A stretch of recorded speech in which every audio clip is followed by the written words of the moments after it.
वैसे जरूरी नहीं है, लेकिन फिर भी वीडियो को लाइक या फिर डिसलाइक जरूर कर दिया करें। मूवी के स्टार्ट में हमें बताया जाता है कि ये कहानी 140 साल पुरानी है, जहाँ पर एक किलर हुआ करता था। उस किलर का नाम बातोशाई था और किंग के कहने पर वो क्योटो के लिए जंग लड़ रहा होता है। और जंग के मैदान में उसके पावर और ये कि वो कितना कोल्ड माइंड था, लोग इससे डरते थे। अब इसी लास्ट वॉर के बारे में हमें बताया जाता है और ये जंग ईयर 1998 में क्योटो के पहाड़ों में हो रही थी। इस जंग में बहुत सारे लोग मारे जा चुके थे। उन सब में काफी बहादुर तलवारबाज अपनी तलवारबाजी से दुश्मनों को हरा रहा था और ये तलवारबाज ही वो किलर था, यानी बातोशाई। फिर बातोशाई के लोग ये जंग जीत जाते हैं। तब ये लोग अपनी जीत का ऐलान करते हुए जीत की खुशी मना रहे होते हैं। फिर दुश्मनों के लोगों में से एक आदमी बातोशाई के पास आता है और वो बातोशाई को धमकी देकर वहाँ से चला जाता है। अब बातोशाई इन लड़ाइयों और किलिंग से तंग आ चुका था, इसीलिए वो अपनी तलवार को जमीन में लगाकर इस किलर की जिंदगी को कसम खा के हमेशा के लिए छोड़ देता है। दुश्मनों की डेड बॉडीज में से एक आदमी अभी भी जिंदा था और वो आदमी उठकर बातोशाई की तलवार के पास जाता है और उसकी तलवार को वो अपने हाथों में पकड़कर बातोशाई की पावर्स हासिल कर लेता है और वो अपना नाम बातोशाई रख कर नकली बातोशाई बन जाता है। इसके बाद हमें 10 साल बाद का सीन दिखाया जाता है, जहाँ पर हम एक आदमी को देखते हैं जो कि एक स्मगलर था। अब उस स्मगलर से मिलने कुछ लोग आते हैं। अब इन लोगों को उस स्मगलर के अफीम बनाने का तरीका पता होता है। अब क्योंकि वो स्मगलर चाहता था कि सिर्फ एक ही पर्सन को इस तरीके के बारे में मालूम हो, इसीलिए वो मेगुमी नाम की लड़की के अलावा सबको मार देता है। फिर कुछ पुलिस ऑफिसर्स उस जगह पर इन्वेस्टिगेशन कर रहे होते हैं जहाँ बातोशाई ने लोगों के मर्डर्स किए थे। यहाँ पर एक पुलिस ऑफिसर को पता चलता है कि जिसने भी ये सब मर्डर्स किए हैं वो नकली बातोशाई है। फिर हमें मेगुमी दिखाई जाती है जो कि स्मगलर के साथ रह रही थी और मौका मिलते ही वो वहाँ से भाग जाती है और पुलिस स्टेशन आ जाती है। जब स्मगलर को ये बात पता चलती है तो वो नकली बातोशाई को मेगुमी के पीछे लगा देता है। फिर वो नकली बातोशाई पुलिस स्टेशन जाकर सभी पुलिस ऑफिसर्स को मार देता है। अब यहाँ पर हम ये जान पाते हैं कि उस नकली बातोशाई के पास एक खास किस्म की पावर थी जिसकी मदद से वो किसी को भी हिप्नोटाइज कर सकता था। नकली बातोशाई सभी को मार कर मेगुमी को ढूंढ रहा होता है, लेकिन वो उसे कहीं पर भी नहीं मिलती। इसके बाद वो पुलिस स्टेशन से बाहर जाने लगता है कि तभी उसे वहाँ पर कारू नाम की एक औरत मिलती है। कारू बातोशाई को देखते ही पहचान लेती है। अब कारू के फादर का एक डोजो होता है। डोजो वो जगह होती है जहाँ पर तलवारबाजी या फिर जोडो सिखाए जाते हैं। अब कारू के फादर वहाँ बच्चों को खास किस्म की तलवारबाजी सिखाया करते थे। अब ये तलवारबाजी नकली बातोशाई को भी आती थी और वो इसका इस्तेमाल भी किया करता था लोगों को मारने के लिए। तो इसीलिए इस खास किस्म की तलवारबाजी का नाम पूरी सिटी में खराब हो रहा था और इसी वजह से कारू के फादर की भी डेथ हो गई थी। कारू अपनी लकड़ी की तलवार निकाल कर बातोशाई से लड़ने लगती है, लेकिन बातोशाई तो उससे काफी ज्यादा पावरफुल था, इसीलिए वो कारू को मारने ही वाला होता है। तो तभी कारू को बचाने के लिए वहाँ इस मूवी का हीरो जो कि मूवी का मेन कैरेक्टर भी है वो आ जाता है। उसका नाम केंशिन होता है। अब यहाँ केंशिन पर बातोशाई अपनी खास किस्म की पावर का यूज करने की कोशिश करता है, लेकिन उसका केंशिन पर जरा भी असर नहीं होता। तब इसीलिए बातोशाई को केंशिन का एक सीक्रेट पता चल जाता है। इसके बाद वहाँ पर कुछ पुलिस ऑफिसर्स आ जाते हैं। तब उन्हें देखकर बातोशाई वहाँ से भाग जाता है। इस सब के बाद कारू केंशिन को अपने डोजो ले जाती है। कारू बातोशाई से बदला लेना चाहती थी, लेकिन केंशिन उसे समझाता है ये कहते हुए कि बातोशाई तुमसे काफी ज्यादा पावरफुल है। तब ये कहकर केंशिन वहाँ से जाने ही लगता है कि तभी कुछ बुरे लोग डोजो पर कब्जा करने आ जाते हैं और वो बुरे लोग उस डोजो को डिस्ट्रॉय करने लगते हैं। कारू उन्हें रोकने की काफी कोशिश भी करती है, लेकिन वो ऐसा नहीं कर पाती और तभी बाहर से कोई अजीब आवाज सुनाई देती है और वो होती है केंशिन की आवाज, जो कि वहाँ पर डोजो और कारू को बचाने आया था। केंशिन अपनी तलवारबाजी से कुछ ही मिनटों में बुरे लोगों के ग्रुप को हरा देता है, लेकिन वो किसी को भी जान से नहीं मारता। इसके बाद पुलिस वहाँ पर भी आ जाती है। तब पुलिस उन बुरे लोगों को अरेस्ट करके ले जाती है। साथ साथ पुलिस केंशिन को भी अपने साथ ले जाती है। केंशिन जब जेल में बैठा होता है तो एक पुलिस ऑफिसर उसके पास आता है। अब इस पुलिस ऑफिसर को पता होता है कि असल में केंशिन ही असली बातोशाई है। उसी जेल में एक और लड़का भी था जो कि एक फाइटर था, जो उस पुलिस ऑफिसर और केंशिन की बातों को बड़े गौर से सुन रहा था। वो पुलिस ऑफिसर केंशिन को जेल से बाहर निकाल कर एक पॉलिटिशियन के पास ले जाता है और वो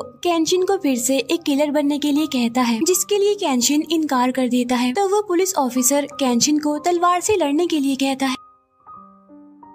फिर तेज बारिश में वो पुलिस ऑफिसर और केंशिन तलवार से लड़ रहे होते हैं, लेकिन केंशिन उस पुलिस वाले पर अटैक नहीं कर पाता क्योंकि उसने कसम खाई होती है कि वो कभी भी किसी भी इंसान की जान नहीं लेगा, यानी वो किसी को भी जान से नहीं मारेगा। तब ये जानकर वो पुलिस ऑफिसर उसे छोड़ देता है और वहाँ से जाने देता है। तभी हम देखते हैं कि कारू जेल के बाहर केंशिन का वेट कर रही है। अब क्योंकि केंशिन एक ट्रैवलर था, इसीलिए उसके पास रहने के लिए कोई जगह कोई ठिकाना नहीं था। तब कारू इसीलिए उसे अपने साथ रहने के लिए कहती है। इसीलिए वो दोनों डोजो के लिए निकल जाते हैं। डोजो पहुंचकर उन्हें मेगुमी भी मिल जाती है जो स्मगलर से बचकर भाग रही थी। अब क्योंकि मेगुमी के पास भी रहने के लिए कोई जगह नहीं थी तो इसीलिए वो भी इनके साथ ही रहने लगती है। फिर ये तीनों यानी केंशिन, कारू और मेगुमी एक रेस्टोरेंट में खाना खाने जाते हैं और तभी वहाँ पर वो स्मगलर भी आ जाता है। अब उस स्मगलर को केंशिन की बहादुरी और उसकी पावर के बारे में ऑलरेडी पता था, इसीलिए वो केंशिन के पास जाकर उसे अपना प्रोटेक्टर बनने के लिए कहता है। साथ साथ वो उसे कुछ पैसों की ऑफर भी करता है। इसी बीच वही जेल वाला फाइटर आकर स्मगलर का प्रोटेक्टर बनने की ऑफर करता है। वो फाइटर अपनी पावर को दिखाने के लिए केंशिन को फाइट के लिए चैलेंज करता है और यहाँ पर वो ये बात भी रिवील करता है कि असली बादशाही कोई और नहीं बल्कि केंशिन ही है, यानी जिसने 10 साल पहले किसी को ना मारने की कसम खाई थी। अब इन दोनों की लड़ाई होने वाली थी लेकिन केंशिन इस फाइट के लिए इनकार कर देता है। साथ साथ वो उस फाइटर को भी स्मगलर के लिए लड़ने से मना कर देता है और जब उस फाइटर को इस बात का रियलाइज होता है कि केंशिन ठीक कह रहा है तो वो अपने घर चला जाता है। इसके बाद हमें 14 साल पहले की कहानी बताई जाती है जब केंशिन यानी बादशाही फर्स्ट टाइम किलर बना था। उसने अपने एक मिशन पर 4 वॉरियर्स को मार दिया था और नेक्स्ट डे जब वो उन वॉरियर्स की डेड बॉडीज को देखने के लिए गया था तो उसने देखा कि उन वॉरियर्स की फैमिली वाले काफी दुखी हैं, तड़प रहे हैं, रो रहे हैं। तो ये देखकर उसे इस बात का रियलाइज होता है कि वो कितना गलत कर रहा है, लोगों की जिंदगियां छीन रहा है। इसके बाद कहानी वापस से प्रेजेंट टाइम में आ जाती है जहाँ पर हम देखती हैं कि कुछ दिन के बाद स्मगलर का एक आदमी जिसने मास्क पहना होता है वो मेगुमी से मिलने आता है। वो आदमी मेगुमी को लड़ाई के लिए चैलेंज करके वहाँ से चला जाता है। तो मेगुमी देखती है कि अचानक से नेबरहुड के बच्चे बीमार पड़ रहे हैं। तब ये देखकर मेगुमी को थोड़ा डाउट होता है, इसीलिए वो उस जगह का पानी पीती है। पानी पीकर उसे पता चलता है कि उस स्मगलर ने पानी में कुछ मिला दिया है। तब ये बात जाकर वो सारे लोगों को बताती है कि पानी में कुछ मिलाया गया है। इसके बाद वहाँ पर डॉक्टर्स को बुलाया जाता है और सारे हालात नॉर्मल हो जाते हैं। फिर केंशिन और मेगुमी नदी के किनारे बैठे होते हैं। यहाँ पर मेगुमी केंशिन को अपनी स्टोरी बता रही होती है कि किस तरह उसने वॉर के बाद अपनी पूरी फैमिली को खो दिया। वो बताती है कि मेरी फैमिली जंग में ही मारी गई। उसके बाद उस स्मगलर ने मुझे अडॉप्ट करके अपने पास रखा और इसीलिए मुझे मजबूरन ये सब कुछ करना पड़ता है। फिर कुछ टाइम बाद कारू को एक दिन मेगुमी का एक लेटर मिलता है जिसमें मेगुमी ने लिखा होता है कि मैं उस स्मगलर को मारने जा रही हूँ। तब केंशिन मेगुमी को बचाने के लिए स्मगलर के पास जाता है और इसमें उसकी हेल्प करने के लिए वो फाइटर भी जाता है उसके साथ। इसके बाद मेगुमी उस स्मगलर के पास पहुँच जाती है। तब वो समझता है कि शायद मेगुमी हमारे पास दोबारा आ गई है, लेकिन मेगुमी तो यहाँ पर उसकी जान लेने आई थी। मेगुमी अपना नाइफ निकाल कर उस स्मगलर के गले पर रख देती है। तो वो स्मगलर चिल्लाकर अपने साथियों से हेल्प मांगता है। तो वही मास्क पहना आदमी वहाँ पर आकर मेगुमी को नीचे गिरा देता है जिससे उस स्मगलर की जान बच जाती है। उधर केंशिन और वो फाइटर स्मगलर की लोकेशन पर पहुँच जाते हैं जहाँ पर बहुत सारे लोग उस स्मगलर को प्रोटेक्ट कर रहे थे। तब वो दोनों अपनी तलवारबाजी की स्किल से सबको हरा देते हैं, लेकिन इस बार भी वो किसी की जान नहीं लेते। अंदर जाने के बाद उन्हें एक आदमी मिलता है और ये वाला आदमी भी स्मगलर के लिए ही काम करता था। फिर वो फाइटर केंशिन को आगे बढ़ने के लिए कहता है और खुद वो उस आदमी से लड़ने लगता है। केंशिन को आगे बढ़कर वही मास्क वाला आदमी मिलता है और ये मास्क वाला आदमी कोई और नहीं बल्कि वो था जिसने मूवी के स्टार्ट वाली जंग में बादशाही यानी केंशिन को धमकी दी थी। अब यहाँ पर इन दोनों की भी काफी फाइट होती है, लेकिन अपनी कसम को याद रखते हुए केंशिन उसे भी नहीं मारता। केंशिन बस उसके पेट पर मारकर उसे वहीं छोड़कर वहाँ से चला जाता है।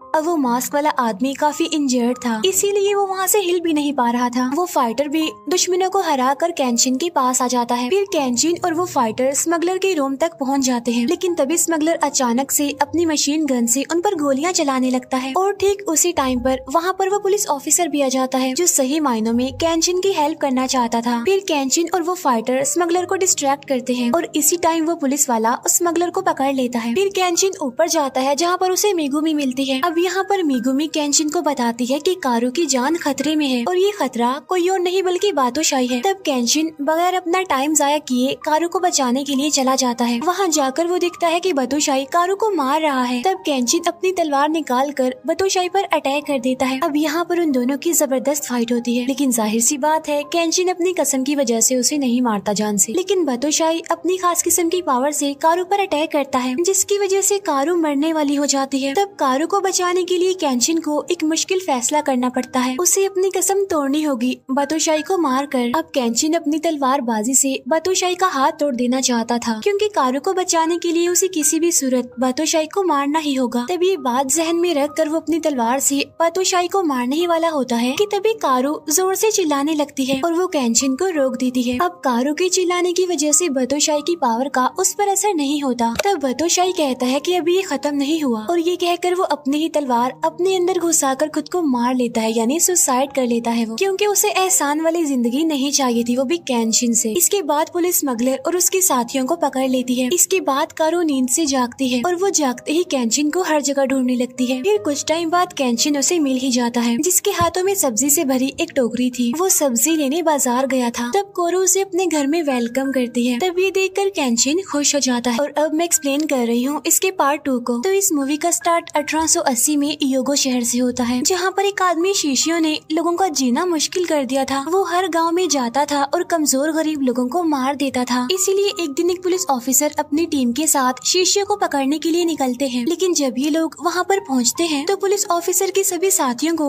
शीशियों का एक खास आदमी मार देता है। तो वो पुलिस ऑफिसर अकेले ही आगे बढ़ के शीशियों की लोकेशन पर पहुँच जाते हैं, जहाँ पर एक रिचुअल चल रहा था। फिर वो पुलिस ऑफिसर शीशियों के पास जाता है। शीशियों उस पुलिस ऑफिसर से कहता है कि तुम्हारे अंदर बहुत हिम्मत है, तुम काफी बहादुर हो, इसीलिए तुम गवर्नमेंट को छोड़कर मेरे साथ शामिल हो जाओ। लेकिन वो पुलिस ऑफिसर इस बात के लिए मना कर देता है, जिस पर गुस्से में आकर शीशियों सभी पकड़े हुए पुलिस ऑफिसर्स को आग में फेंकने लगता है। इसके बाद वो लोग वहाँ से निकल जाते हैं। इसी दौरान हम दूसरी जगह पर केंशिन को देखते हैं, जो अभी भी कारू के डोजो में ही रह रहा था। वहीं पर 2 और लोग भी रहते थे जो केंशिन के दोस्त थे। एक दिन केंशिन को मिनिस्टर अपने पास बुलवाता है। तब मिनिस्टर उसे बताता है कि शीशियों बहुत जल्द इस सिटी पर भी अटैक करने वाला है। और तब वो मिनिस्टर ये बताने लगता है कि शीशियों आखिर कौन है। वो बताते हैं कि असल में कुछ सालों पहले एक जंग हुई थी, जहाँ पर शीशियों गवर्नमेंट का साथ देते हुए लड़ रहा था। और ये लड़ाई जीतने के बाद शीशियों को पता चला कि वो कितना पावरफुल है, तो इसीलिए उसने गवर्नमेंट के साथ ही बगावत की। लेकिन बाद में गवर्नमेंट ने उसे पकड़ लिया और उसे काफी मारने के बाद जलने के लिए वहीं पर छोड़ दिया। लेकिन उस दिन बर्फ काफी ज्यादा गिरी थी, इसीलिए वो बच गया। और बस तब से ही उसने अपनी एक आर्मी बनाई ताकि वो इस गवर्नमेंट को खत्म कर सके और बाद में वो जापान पर राज कर सके। अब यहाँ पर मिनिस्टर चाहते थे कि शीशियों को मारने के लिए केंशिन उनकी हेल्प करे, क्योंकि केंशिन भी कुछ टाइम पहले शीशियों की तरह ही एक काफी बहादुर वॉरियर था। वो इतना बहादुर था कि उसके सामने कोई भी नहीं टिक पाता था। लेकिन केंशिन उनकी हेल्प करने से इनकार करके वहाँ से चला जाता है।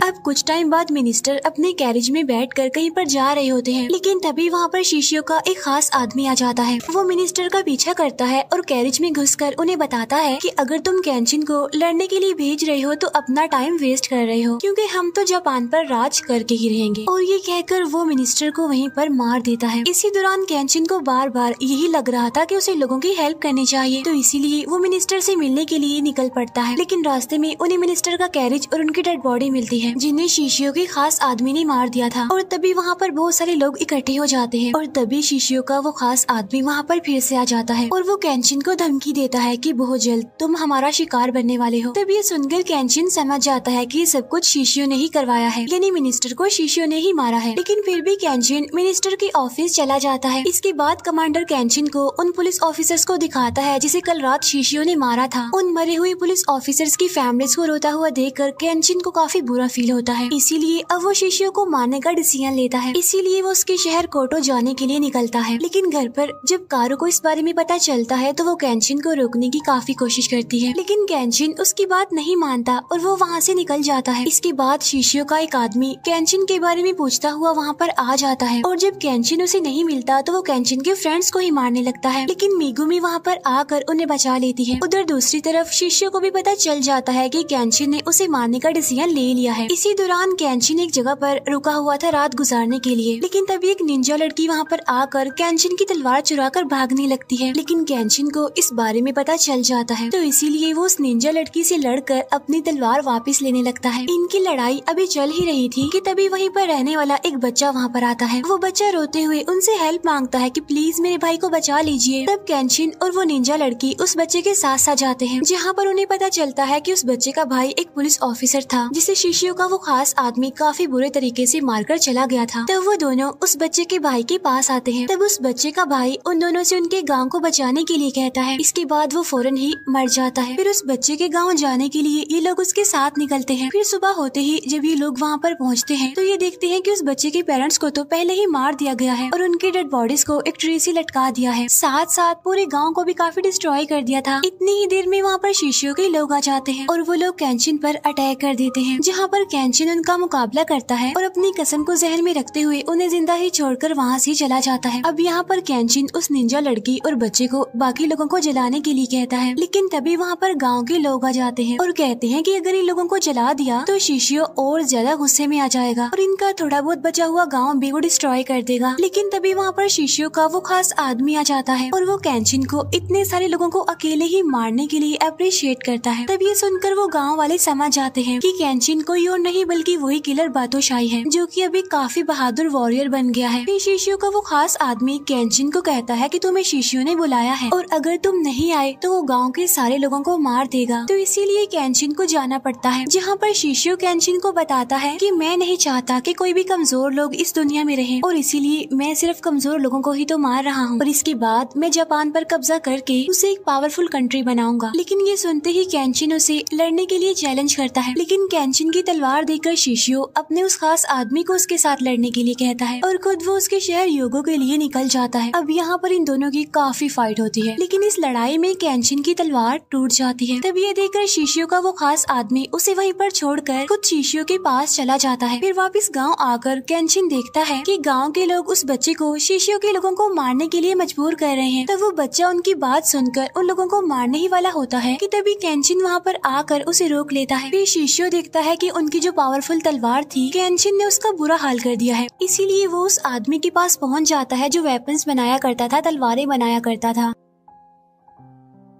इसके बाद शिष्यो अपने खास आदमी से अपने 10 तलवारबाजों को बुलाने के लिए कहता है और वो जापान के सबसे बड़े किलर्स थे, क्योंकि उनके आते ही शिष्यो अपना प्लान स्टार्ट करने वाला था। फिर हम केंचिन के फ्रेंड को देखते हैं जो कि उसकी हेल्प करने के लिए जा रहा था, लेकिन वो इंजर्ड भी था क्योंकि उसकी चोटें अभी ठीक नहीं हुई थी, इसीलिए मेगुमे उसे कुछ मेडिसिन देती है। इसके बाद हम केंचिन को देखते हैं जो उस निंजा लड़की की तलवारबाजी से काफी खुश हुआ था। फिर उन दोनों की दोस्ती हो जाती है। वो निंजा लड़की केंचिन को एक ऐसी जगह पर लेकर आती है जहाँ पर वो रात गुजार सकते थे। तभी उस जगह के ऑनर को वो निंजा लड़की बताती है कि ये वही बातोशाही केंचिन है जो कि एक काफी बहादुर वॉरियर है और शिष्यो इसे ढूंढ रहा है क्योंकि बहुत जल्द ये शिष्यो को मारने वाला है। तब उस जगह का ऑनर केंचिन को बताता है कि असल में मैं भी एक निंजा हूँ, लेकिन नई गवर्नमेंट ने हमारे सारे काम को खत्म कर दिया, इसीलिए मैं अभी ये होटल चला रहा हूँ। और शिष्यो का एक खास साथी भी है और वो भी पहले निंजा ही हुआ करता था, लेकिन वहाँ का किंग ये नहीं चाहता था कि निंजा भी वॉरियर्स के साथ मिलकर दुश्मनों से लड़े, क्योंकि वॉरियर्स को ज्यादा इम्पोर्टेंस दी जाती थी, उन्हें ऊपर रखा जाता था। इसीलिए जितने भी निंजा थे उन सबको गवर्नमेंट ने मारना शुरू कर दिया, जिससे वो शिष्यो का साथी काफी गुस्सा हो गया और फिर देखते ही देखते उसकी आंखों के सामने सारे निंजा मारे गए। तो तभी से शिष्यो के उस साथी ने डिसाइड कर लिया कि वो सबसे बड़े वॉरियर यानी केंचिन को मार कर ही रहेगा, ताकि इस दुनिया को पता चल सके कि निंजा भी किसी वॉरियर से कम नहीं है। तब केंचिन उसे बताता है कि असल में मैं यहाँ पर शिष्यो को ही मारने आया हूँ, क्योंकि वो लोगों को बिला वजह ही परेशान कर रहा है। तो वो निंजा इस लड़ाई में केंचिन की हेल्प करने के लिए कहता है। तब केंचिन उसे अपनी तलवार दिखाते हुए कहता है कि मेरी तलवार टूट गई है, तो इसीलिए वो निंजा उसे तलवार बनाने वाले एक आदमी को ढूंढने के लिए कहता है। उधर शिष्यो के वो 10 वॉरियर्स यानी वो किलर्स पहुँच गए थे और उन्हें ये बात भी पता चल जाती है कि केंचिन इस सिटी में आ गया है और वो अपनी नई तलवार ढूंढ रहा है। तब यहाँ पर शिष्यो समझ जाता है कि केंचिन अपनी तलवार लेने के लिए उसी के पास जाएगा जो यहाँ पर तलवार बनाने का काम करता था, लेकिन वो तलवार बनाने वाला आदमी तो ऑलरेडी मर चुका था। लेकिन केंचिन तो उस आदमी के बेटे के पास जाता है और उसे तलवार बनाने के लिए कहता है, लेकिन उस आदमी ने तो अब तलवार बनाने का काम छोड़ दिया था, तो इसीलिए केंचिन वहाँ से चला जाता है। लेकिन थोड़ी देर के बाद उस तलवार बनाने वाले को पता चलता है कि उसके बेटे को शिष्यो के एक वॉरियर ने किडनैप कर लिया है, तो इसीलिए वो तलवार बनाने वाला आदमी केंचिन के पास जाकर उसे हेल्प मांगता है अपने बेटे को वापस लाने के लिए, जिस पर केंचिन उसे बताता है कि मुझे वॉरियर्स वाली तलवार चाहिए जो कि उसी आदमी के पास थी। इसके बाद केंचिन शिशियो के उस वॉरियर के पास जाता है जिसने उस तलवार वाले आदमी के बेटे को किडनैप किया था ताकि वो उस बच्चे को बचा सके। लेकिन शिशियो का वो वॉरियर नहीं मानता, इसीलिए उन दोनों की फाइट होने लगती है। लेकिन तलवार ना होने की वजह से केंचिन हारने लगता है। तब ये देखकर वो तलवार बनाने वाला आदमी आखिरी वॉरियर्स की तलवार लेकर केंचिन को वो तलवार देने जाता है और वो तलवार केंचिन को मिल जाती है, जिसकी वजह से अब उनकी जबरदस्त फाइट होने लगती है। लेकिन उस तलवार की वजह से केंचिन शिशियो के उस वॉरियर को मार देता है। लेकिन केंचिन जब तलवार देखता है तो उसे पता चलता है कि ये बैक ब्लेड तलवार है, जिसकी वजह से शिशियो का वो वॉरियर बच गया। लेकिन उनकी लड़ाई के दौरान पुलिस भी वहाँ पर आ जाती है और वो शिशियो के उस वॉरियर को पकड़कर अपने साथ ले जाती है। अब तलवार बनाने वाले आदमी को उसका बेटा भी वापस मिल जाता है। दूसरी तरफ केंचिन के फ्रेंड्स भी इस शहर में पहुँच गए थे। इसके बाद केंचिन देखता है कि उसकी तलवार पर कुछ लिखा हुआ है। तब इस बारे में वो तलवार बनाने वाला उसे बताता है कि ये वॉरियर्स की असली वाली तलवार है, यानी बैक ब्लेड सॉर्ड।